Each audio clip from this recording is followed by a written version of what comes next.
Lors de cette nouvelle journée de vélo au Sri Lanka, les rencontres ont rythmé mon aventure.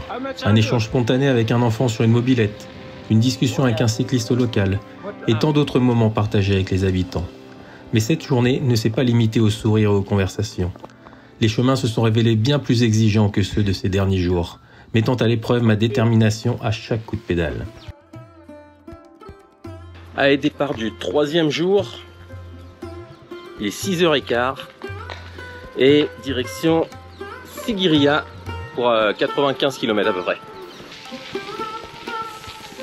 Bon, ça fait 5 minutes que je suis parti, ça fait déjà un endroit où on peut pas passer. Au début de cette journée, je roule en savourant un instant suspendu. Le soleil se lève et sa lumière dorée inonde le paysage, transformant chaque détail en une œuvre d'art éphémère. Les ondes dansent doucement, les couleurs vibrent, et je me laisse envelopper par cette beauté si simple, mais si précieuse. Chaque lever de soleil me rappelle pourquoi je suis ici, pour vivre ces moments qui, à eux seuls, racontent toute l'essence de l'aventure. Je profite de la route au début pour rouler un peu plus vite.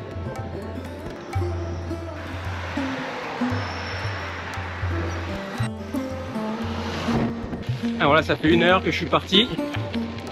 Je suis bien sur les chemins, là, c'est quand même bien agréable.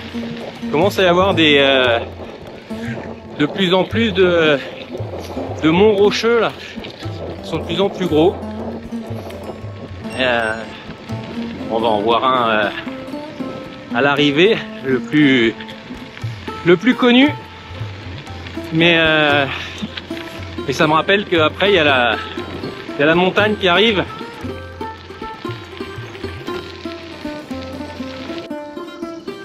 Ouais, il y a des petits travaux. Ah, ils vont refaire un pont.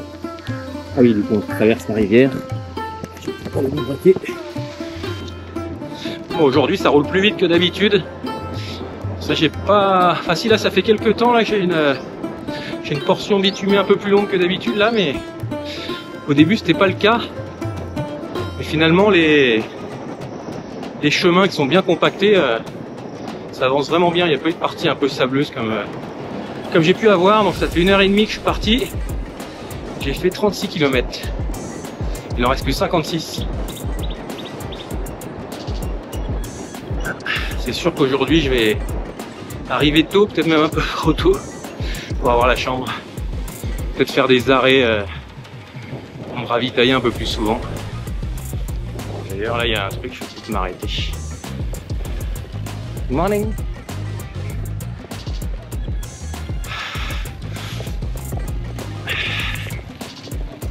Santa.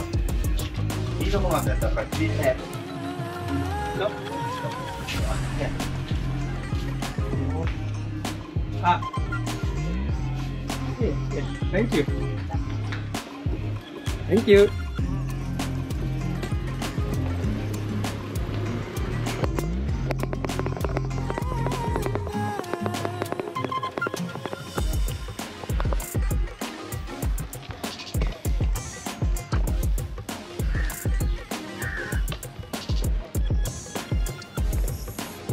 Ah mais là on va peut-être même prendre un petit déj, là.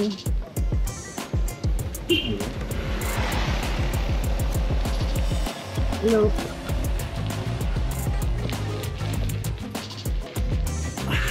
Il est 8 h du matin et la faim commence à se faire sentir.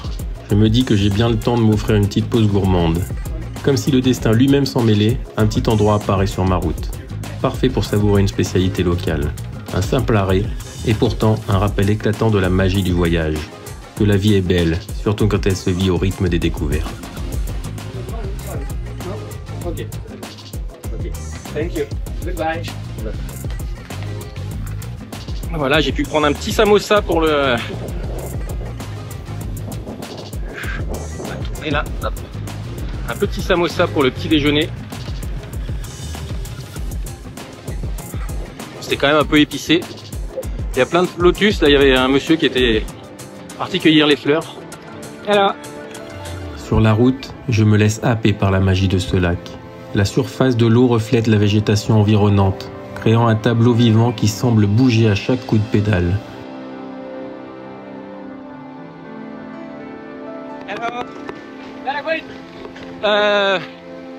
I go to Siriguilla. Siriguilla? Yeah. Okay. It's good. Yes, route. Yes. Tequila route. Okay. Okay. Yes. I know. Ah, yes, plan. Yes, I have plan. It's perfect. Okay. Thank you. Thank you. Okay. Nice day. Okay. Bye. Puis mon regard est attiré de l'autre côté, vers un temple blanc éclatant. Sa teinte pure contraste avec l'écran de verdure qui l'entoure. Je m'arrête quelques instants, juste être là, vivre pleinement cet instant suspendu, avant de reprendre ma route. Une fois de plus, le dialogue naît naturellement avec un Sri Lankais. Alors que j'espérais échanger avec un paysan à vélo, en le rattrapant sur la route, c'est finalement un motard qui m'interpelle. Notre conversation s'étire sur plusieurs kilomètres, rythmée par le bruit des moteurs et le souffle du vent. Puis nos chemins se séparent. Il tourne à gauche, tandis que moi je poursuis ma route tout droit. Les questions qu'on me pose sont souvent les mêmes, et l'intention toujours sincère. Savoir où je vais pour m'aider à trouver la meilleure route. Une preuve une fois encore de la gentillesse de ce peuple, prêt à tout pour que mon voyage se déroule dans les meilleurs auspices. Ah, goodbye, thank you. Good morning. Oh.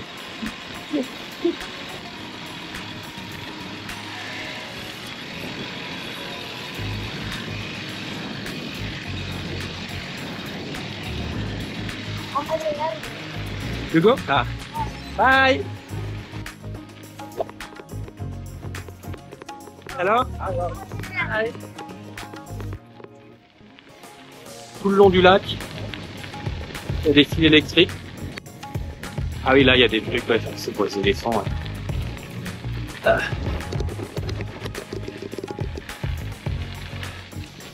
Voilà, si tu croises un éléphant, t'as pas la place pour lui et toi. Hein. C'est gros.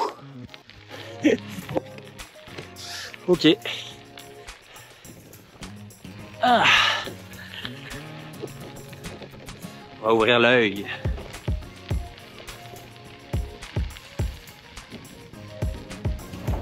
Toujours pas de rencontre avec le majestueux éléphant, mais le voyage continue, alternant entre pistes et routes où le revêtement change parfois de manière abrupte. Après avoir échangé quelques mots avec un motard, puis avec un enfant sur sa mobilette, me voici à nouveau engagé dans une discussion en pleine route. Cette fois, c'est un cycliste qui pédale à mes côtés. Et ensemble, nous partageons un moment simple, porté par le rythme de nos coups de pédale. You go work? What? Ah yes, to... Yes. Thank you, goodbye. Monsieur va prendre sa douche dans le lac, je pense.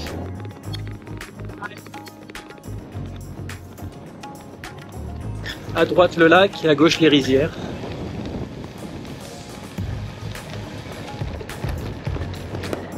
Ça monte.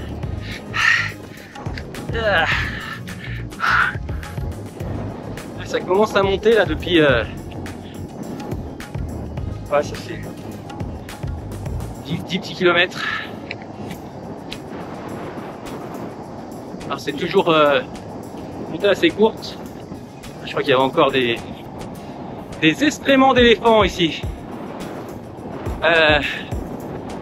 Toujours des montées assez courtes, mais alors j'ai regardé tout à l'heure, ça fait 12%, pas si raide que ça. Mais c'est abrupt, ça passe tout de suite de 0 à ces 12%. Voilà, ça va remonter là. Donc là, ouais, je pense qu'il va rester 22 km de... Là, c'est de toboggan. Ça monte un peu, ça redescend, ça monte un peu, ça redescend, ça monte un peu, ça redescend. Voilà. Et il y a ces instants où la route me donne l'impression de traverser l'intimité des gens, comme si je pénétrais leur espace de vie. Alors je ralentis, parfois même je descends de vélo, avançant à pied, en espérant croiser un regard ou un geste d'approbation d'un habitant, pour m'assurer que ma présence ne dérange pas. Et le chemin emprunté, ouais, j'ai dû passer à pied, là ça serait roulable, mais c'est un truc... On est sur un rocher là. J'espère qu'il y a vraiment le chemin.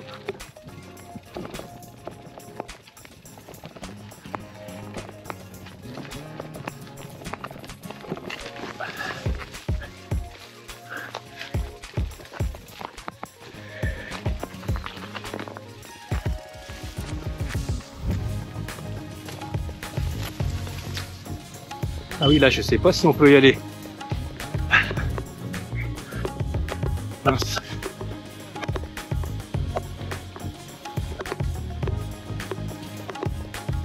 Hello. Just. How are you? Fine, fine. Just is a hotel? Oh yeah. Okay, but I don't go to the hotel, but my road is says that and that. It's okay to outside? Okay, Yes. okay, Okay. Perfect. Okay. Thank you so much. Ah oui, déjà tout à l'heure j'ai eu un doute là quand le chemin ça en était plus vraiment un. Bon, il y a un Sri Lankais qui m'a regardé. Je me suis dit s'il me dit rien et je peux continuer, c'est que ça va. Et là quand j'ai vu la barrière, je me suis dit, ça a l'air d'être un hôtel. Si je rentre dans l'hôtel et je peux plus ressortir, autant faire demi-tour tout de suite. Ah mais je pense que ah oui.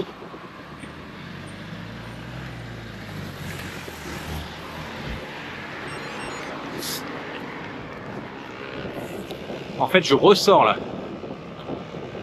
C'est la sortie, pas l'entrée. En fait. Alors, il faut être encore plus efficace contre le soleil que contre la pluie, parce que finalement la pluie, elle mouille mais elle rafraîchit, ça fait du bien.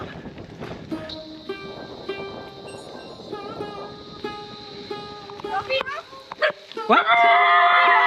Ah, he don't love me. Yeah. What is your name? Sue. And you? Vadji. Mal. And you? Ti. Vincent. Okay. Where are you going? French. Yeah. Yes, I film my travel. Yeah. You say? Nice day. Nice day. You? Nice day. Bye bye. Bye.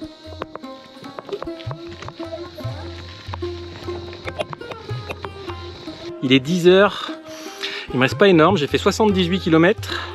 Il me reste 15 km. Par contre, là, je suis sur un chemin. On va voir ce que ça donne. Ouais, c'est peut-être juste après, ça va peut-être s'améliorer.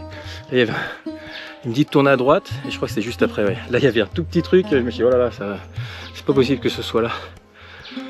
Ça fait un peu jungle là.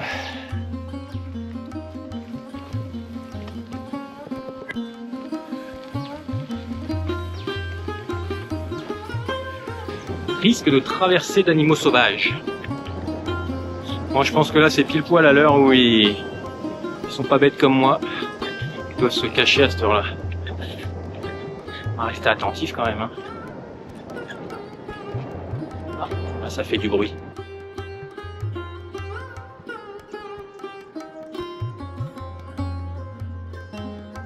Vu la discussion que j'ai eue hier, il faudra surtout faire attention dans ces zones-là le matin ou le soir.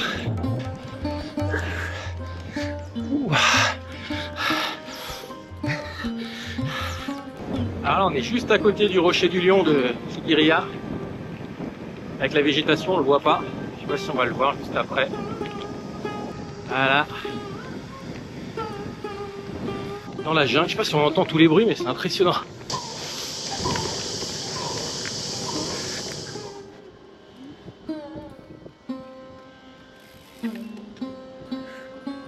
À l'entrée là, il y a 1,5 km pour venir du coup. On va venir tranquillement à pied hein, quand il fera moins chaud. Alors, voilà, je me suis trouvé un petit endroit pour manger.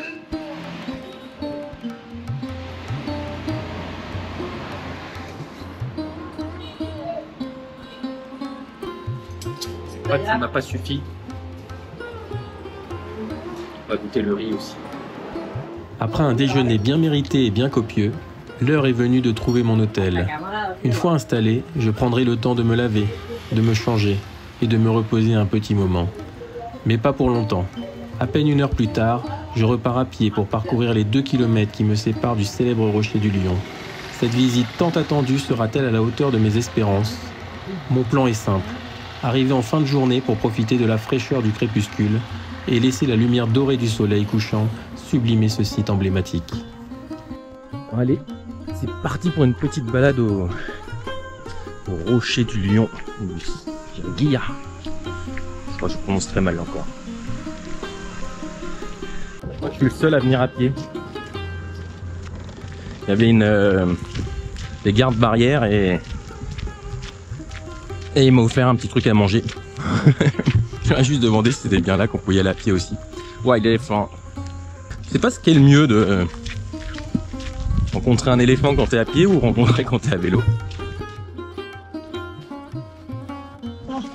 Alors? Alors?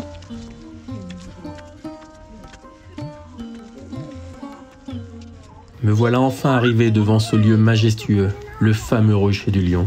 Imposant et majestueux, il se dresse devant moi, et je me sens minuscule à ses pieds. Mais rapidement, il disparaît, englouti par la végétation, tandis que débute la longue ascension. Les premiers mètres offrent une progression sereine, entre des rochers imposants et l'ombre bienveillante des arbres. L'ambiance ressemble à celle d'un pèlerinage. Une file silencieuse de visiteurs gravissent les marches, chacun porté par son propre souffle. En chemin, une grande famille de singes nous accueille, curieux et espiègles, espérant une friandise offerte en passant. Ils nous entourent sans agressivité, comme des spectateurs discrets. Puis vient l'instant où le sentier s'élève vraiment, et avec lui commence une toute autre histoire. Trop de monde, pas assez de passage. La première partie de l'ascension est particulièrement raide, avec des passages étroits où les allers-retours des visiteurs ralentissent le rythme. À chaque croisement, il faut s'arrêter, se coller contre la paroi pour laisser passer ceux qui redescendent. Par moments, la vue s'offre à moi, magnifique et vertigineuse, mais je reste sans repère, sans aucune indication sur la distance qui me reste à gravir. Puis soudain, une vaste esplanade. Une petite pause bienvenue pour mesurer le chemin parcouru et estimer celui qu'il me reste à faire. Devant moi, la dernière étape de l'ascension se dessine, marquée par une image saisissante. Une énorme patte sculptée dans la roche, comme une sentinelle immobile, juste à côté de l'escalier qui mène au sommet. La dernière partie de l'ascension est vertigineuse. Elle se fait en empruntant un escalier en fer solidement fixé au rocher. La montée est raide, mais l'effort est rapidement récompensé, car on gagne vite les derniers mètres de dénivellation. Une fois au sommet, je suis surpris par l'ampleur de l'espace, bien plus vaste que je n'avais imaginé. Pourtant, la foule se concentre à un seul endroit, attendant patiemment le coucher de soleil. Je décide alors de profiter de ce moment pour explorer chaque recoin. À l'opposé de l'escalier par lequel je suis arrivé au sommet, une descente discrète s'offre à moi. L'idée de devoir remonter semble en décourager plus d'un, car plus je descends et moins il y a de monde. Finalement, je découvre un endroit complètement désert. Là, dans le silence et la sérénité, je m'accorde quelques instants de repos, savourant cet endroit rare et précieux. Je me pose et savoure le spectacle du coucher de soleil, une palette de couleurs chaudes enveloppant le paysage. Mais peu à peu, l'obscurité s'installe et il est temps de redescendre. Les marches qui semblaient déjà exigeantes à l'aller deviennent de plus en plus délicates à mesure que la lumière décline. Une fois en bas, la nuit s'épaissit, rendant la visibilité de plus en plus réduite. Alors que je m'apprête à emprunter le chemin d'accès pour rentrer, une image me revient, le panneau signalant le danger des éléphants. Une pensée qui soudain rend cette nuit sri-lankaise encore plus mystérieuse et chargée de frissons. Monsieur est passé à côté de moi, il m'a dit que c'était vraiment dangereux là où j'étais avec les éléphants et que la semaine dernière ils avaient chargé une dame. Je lui ai demandé si c'était vraiment dangereux, si je m'approchais pas et si je les laissais vivre. Il m'a dit oui.